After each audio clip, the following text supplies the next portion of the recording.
अस्सलाम वालेकुम व्यूअर्स, उम्मीद है आप सब लोग खैरियत से होंगे। स्टार्ट करते हैं जी आज का लेक्चर, जिसका टाइटल है constructor and destructor in Python programming. Viewers, Python की मैं बात तो कर रहा हूँ, बट ये ऑब्जेक्ट ओरिएंटेड प्रोग्रामिंग के बेसिक कॉन्सेप्ट्स में से एक कॉन्सेप्ट है। हमारी ऊप के जो कॉन्सेप्ट्स हैं, यानी कि ऊप के जो पिलर्स हैं, अगर उसके अंदर हम लोग कंस्ट्रक्टर एंड डिस्ट्रक्टर के बारे में नहीं पढ़ेंगे तो हमारे कॉन्सेप्ट यहाँ पे इनकम्प्लीट रहेंगे। तो कंस्ट्रक्टर और डिस्ट्रक्टर को स्टार्ट करने से पहले, प्रैक्टिकल की डेमोन्स्ट्रेशन से पहले, आप लोगों को इतना बताता चलूँ, कंस्ट्रक्टर एक ऐसा मेथड होता है जो कि क्लास के अंदर ऑटोमेटिकली कॉल हो जाता है। कब कॉल होता है? जब आप उस क्लास का ऑब्जेक्ट क्रिएट करते हैं। I repeat it again, constructor एक ऐसा मेथड है जो कि क्लास के अंदर एक ही होता है और ये ऑटोमेटिकली कॉल होता है। इसके लिए हमें इसको कॉलिंग करने की ज़रूरत नहीं होती। आमतौर पर इसका यूज़ ये होता है कि क्लास के जो डाटा मेंबर्स होते हैं उनको इनिशियलाइज करने के लिए हम लोग इसको यूज़ कर लेते हैं। ऑटो कॉलिंग होती है इसकी, और इसके लिए हमें किसी भी ऑब्जेक्ट के थ्रू इसको कॉल नहीं करना पड़ता। ऑटो कॉलिंग मीन्स जैसे ही आप उस क्लास का ऑब्जेक्ट क्रिएट करेंगे तो ऑटोमेटिकली ये कंस्ट्रक्टर मीन कि ये जो फंक्शन है खुद ब खुद कॉल हो जाएगा। तो इसी के बारे में अभी हम प्रैक्टिकल डेमोन्स्ट्रेशन स्टार्ट करेंगे। तो लेट्स स्टार्ट। तो सबसे पहले हम लोग क्लास बना लेते हैं जी। यहाँ पे क्लास और क्लास का कीवर्ड लिखेंगे। इसके बाद मैं क्लास मोबाइल के नाम से क्लास बना लेता हूँ। ये लें, अब यहाँ पे हम लोग इसका कंस्ट्रक्टर यहाँ पे डिफाइन करेंगे। तो कंस्ट्रक्टर डिफाइन करने के लिए एज पर डेफिनेशन मैं उसको df को यूज़ करूँगा। इसके बाद डबल अंडरस्कोर के साथ जैसे ही मैं ये इसको एंटर करूँगा तो ये मेरे पास हिंट आ गई हैं, सजेशंस आ गई हैं। तो ये आप लोगों ने इसमें से जिसको चूज़ करना है वो ये है INIT। ये देखें, ये अब ये कंस्ट्रक्टर की बेसिकली ये यहाँ पे उसकी डेफिनेशन है। अब इसके अंदर जो कुछ भी आप लिखेंगे, मैं आपको टेस्ट करवाने के लिए इसके अंदर कोई मैसेज लिख देता हूँ। For example, this is a constructor, this is a constructor message, यानी कि मैंने एक मैसेज लिख दिया है कि ये वाला कंस्ट्रक्टर का मैसेज है। अब नीचे हम लोग ये करेंगे कि इसी क्लास का एक ऑब्जेक्ट क्रिएट करेंगे। तो ऑब्जेक्ट क्रिएट करने के लिए मैं यहाँ पे पहले एक मेन का फंक्शन बना लूँगा, ठीक है। और if name is equal to main, ये ले, ये मेन का मैंने फंक्शन बना लिया।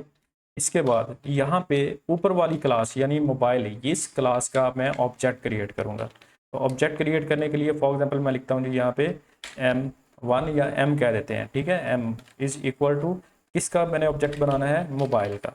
M, जैसे ही M लिखूंगा तो मुझे क्लास का हिंट दे देगा। जितनी क्लासेस होंगी आप हर किसी का अलग अलग ऑब्जेक्ट भी क्रिएट कर सकते हैं।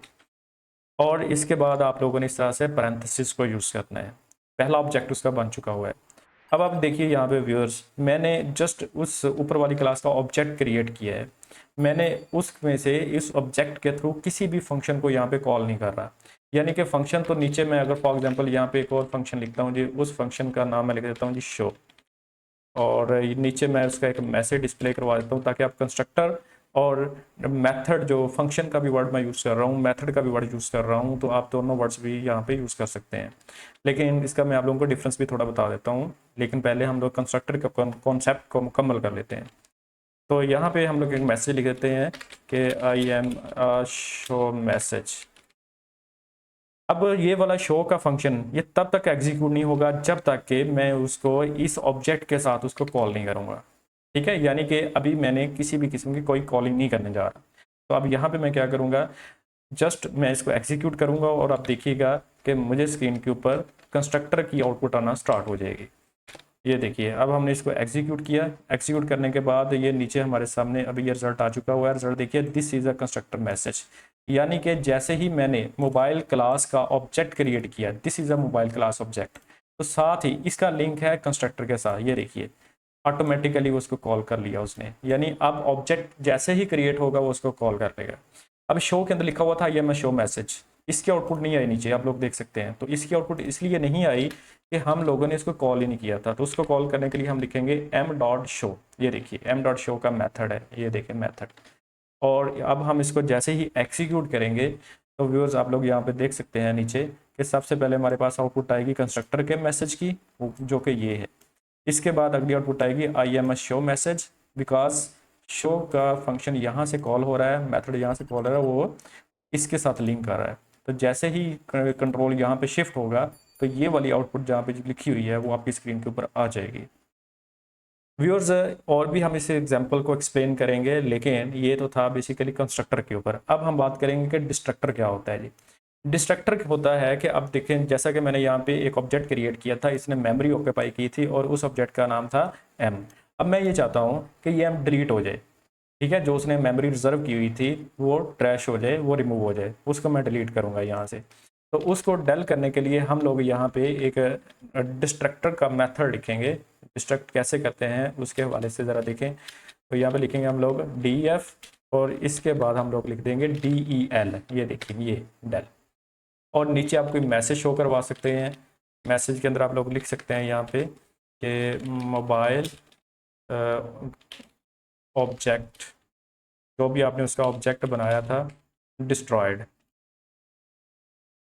मोबाइल का जो ऑब्जेक्ट है वो डिस्ट्रॉय हो गया है। इसका मतलब ये है कि इसके बाद अब जैसे ही ये वाला फंक्शन कॉल होगा, डिस्ट्रक्टर को कॉल करना पड़ता है, ये याद रखिएगा। कैसे कॉल करेंगे उसके बारे में बता देता हूँ कि यहाँ पे मैं लिखूंगा डी ई एल, ये देखिए डेल का कीवर्ड लिखूंगा और यहाँ पे किसको डेल करना है, ऑब्जेक्ट को डेल करना है। और उस ऑब्जेक्ट का नाम क्या है, मोबाइल। मोबाइल नहीं है, मोबाइल क्लास का नाम था, यानी कि ये वाला ऑब्जेक्ट है एम। और हम एम को डिलीट करना चाहते हैं तो देखिए मैं यहाँ पे एम लिख दूंगा। तो यानी कि अब वो क्या करेगा कि ये वाला जो डेल का कीवर्ड है वो इस ऑब्जेक्ट को डिलीट कर देगा। जैसे ही इस ऑब्जेक्ट पे वो देखेगा कि ये कहाँ पे एग्जिस्ट कर रहा है, ये इस क्लास का ऑब्जेक्ट है, तो इसके अंदर एक डिस्ट्रक्टर मेथड लगा हुआ है, तो यहाँ से उस ऑब्जेक्ट की डिलीशन हो जाएगी। और इसको मैं अगेन एक्सिक्यूट करूंगा और आप लोग यहाँ पे देखिए एक दफ़ा तो इसकी नॉर्मल आउटपुट आ जाएगी। देखिए this is a constructor message. Constructor जैसे ऑब्जेक्ट क्रिएट हुआ, कंस्ट्रक्टर ऑटो कॉल हो गया। इसके बाद अगला मैसेज जो मैंने कॉल के थ्रू उसको प्रिंट करवाया था, I am a show message, वो यहाँ से उसने प्रिंट करवा दिया। नेक्स्ट देखिए ये डिस्ट्रक्टर कॉल हुआ और जैसे डिस्ट्रक्टर कॉल हुआ तो नीचे लिखा गया मोबाइल का जो ऑब्जेक्ट है वो डिस्ट्रॉय हो गया।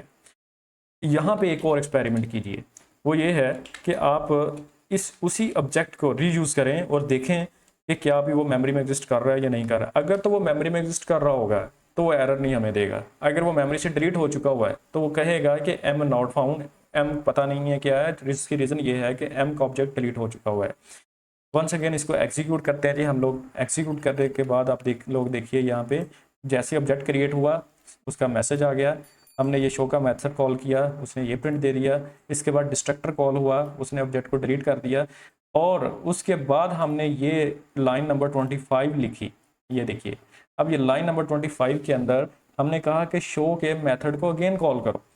तो जैसे ही वो कॉल करता है वो कहता है जी ये जो है मेथड जो है ये बेसिकली ये मेथड नहीं बल्कि ये जो ऑब्जेक्ट है ये डिलीट हो चुका है। Name M is not defined because ये एम की जो स्पेस है मेमोरी से वाइप आउट हो चुकी है। क्यों? ये हमने डेल के ज़रिए उसके डिस्ट्रक्टर को यहाँ से कॉल कर लिया हुआ था।